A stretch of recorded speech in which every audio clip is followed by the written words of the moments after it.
एक समय था जब न्यायालय में यदि कोई जैन समाज का व्यक्ति बयान देने जाता था तो उसको 100% सत्य मानकर उसको स्वीकार किया जाता था, किंतु अब आज ऐसी स्थिति नहीं है।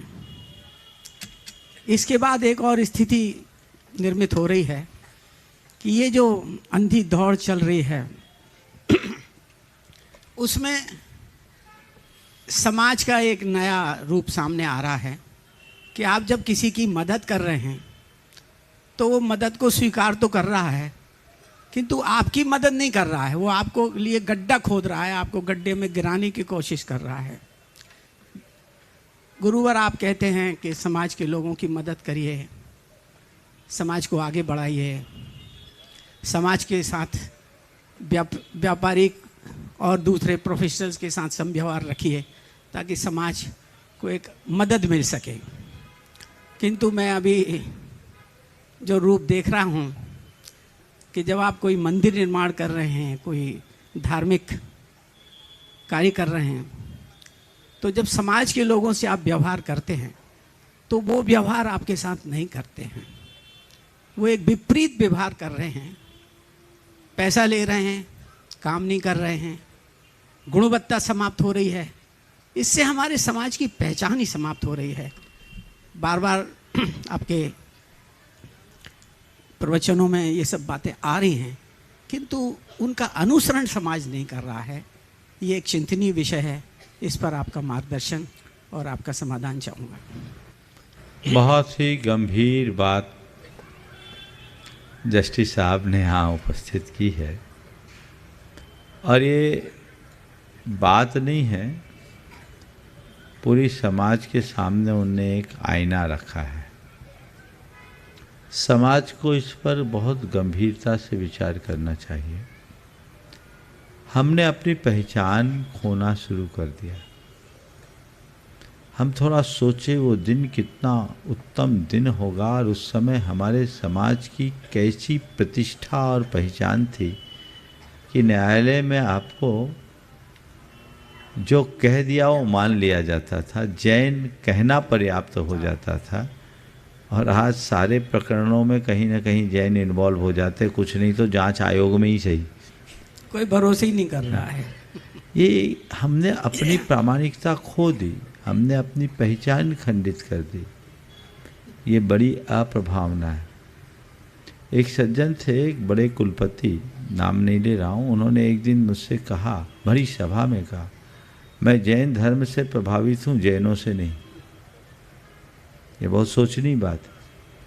जो जैन धर्म से प्रभावित हो उसे जैनों से भी प्रभावित होना चाहिए। और एक समय था जब जैनियों का व्यक्तित्व बड़ा प्रभावक होता था, केवल इस कारण से क्योंकि तब जैनियों में उनका आचार विचार पवित्र रहता था, वो नीति और ईमान से जीते थे। आज सब ने इसे खोना शुरू कर दिया, परिणाम हमारे सामने है। और कोई भी व्यक्ति या समुदाय जब अपनी पहचान खो देता है तो फिर उसके पास कुछ भी नहीं बचता। हमें चाहिए कि हम अपनी पहचान को वापस प्रतिष्ठित करें, और ये तभी संभव है जब हम अपने मूलभूत आदर्शों को आत्मसात करके चलें। दूसरी बात जो आपने कही, हमारे यहाँ एक बहुत बड़ा गुण था साधर्मी वात्सल्य का, और एक साधर्मी दूसरे साधर्मी को बहुत स्नेह और वात्सल्य देता, उनको हर प्रकार का सहयोग देता, और उसके कारण हमारी समाज बड़ी सशक्त रहती।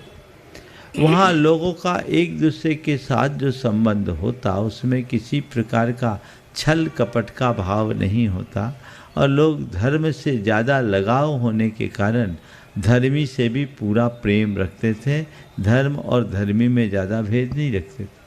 आजकल समय बदला है, और निश्चित कई लोगों का ऐसा अनुभव हो सकता, आप भी उसी अनुभव से गुजर रहे होंगे, और ये सवाल नहीं, आपकी व्यथा प्रकट हो रही है।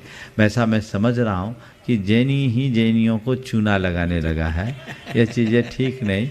फिर भी मैं ऐसा कहूँगा गोहिल साहब कि ऐसे दो चार व्यक्ति हो सकते, सब नहीं। हमें ऐसे लोगों को पहचानना चाहिए, उन्हें भी समझाना चाहिए, नसीहत देने की कोशिश करनी चाहिए और उसे नसीहत दें या न दें, ऐसे लोगों से खुद को नसीहत लेना चाहिए। और प्रायोरिटी तो देना चाहिए, लेकिन प्रायोरिटी देने के साथ साथ थोड़ी सी परीक्षा भी करनी चाहिए। एक दृष्टिकोण मैं आपको बताता हूँ। एक सज्जन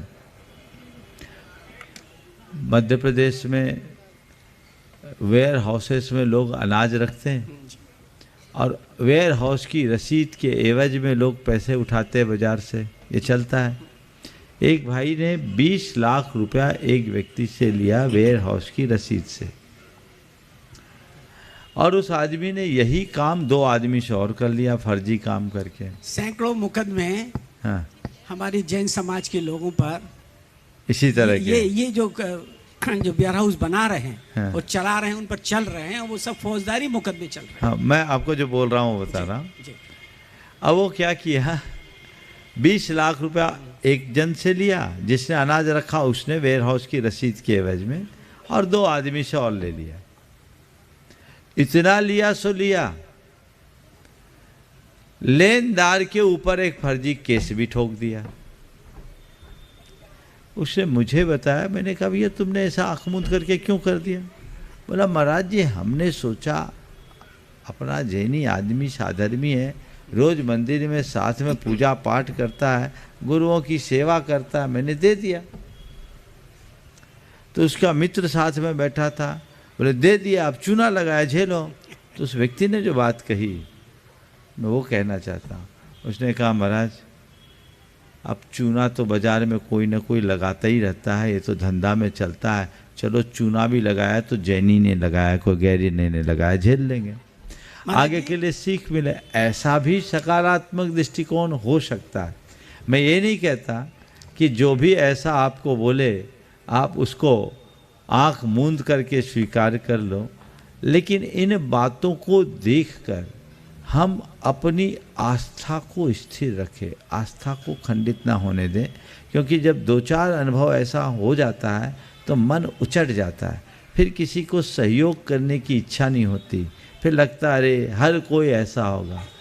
जो हो हमें वो कहानी याद रखनी चाहिए कि बिच्छू अगर अपना डंस मारने का धर्म नहीं छोड़ता तो संत उसे निकालने का धर्म क्यों छोड़े। हमें अपना काम करना है, जो गड़बड़ कर रहा है उसको करने दीजिए, अपना काम तत्परता से कीजिए और लोगों को उस तरह की प्रेरणा दीजिए। मानता हूँ इस तरह का प्रदूषण अब तेज़ी से बढ़ रहा है, लेकिन हमें चाहिए कि हम इस प्रदूषण को रोकें, उससे प्रभावित ना हो। गुरुवर, दर्जनों बैंक मैनेजर इस तरह के फर्जी कांडों में फंसे हैं। वो या तो अपनी नौकरी गंवा चुके हैं या न्यायालयों में सजा के लिए लड़ रहे हैं।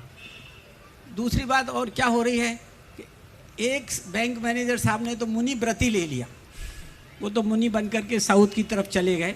मैं उनका केस किया था, समझे, उन्हें सज़ा बचाने की बहुत कोशिश की थी, और एक क्षुल्लक हो गए हैं, नाम नहीं मैं लेना चाहूँगा। देखिए, पहली बात तो अगर इस तरह का है तो जिनके विरुद्ध किसी प्रकार की मुकदमा विचाराधीन है, शास्त्र के अनुसार वो दीक्षा के अपात्र हैं।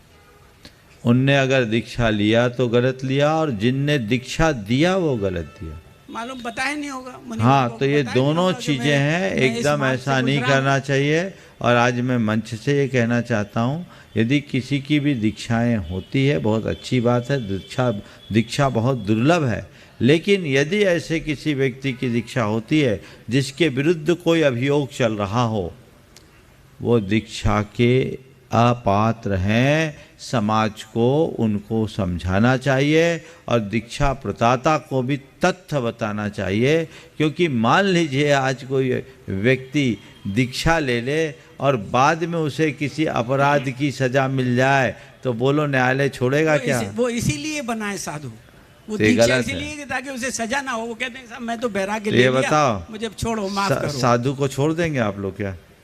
कोर्ट छोड़ देती है तो बात अलग है, नहीं छोड़ पाती, नहीं छोड़ती तो फिर बहुत बड़ी अप्रभावना होगी।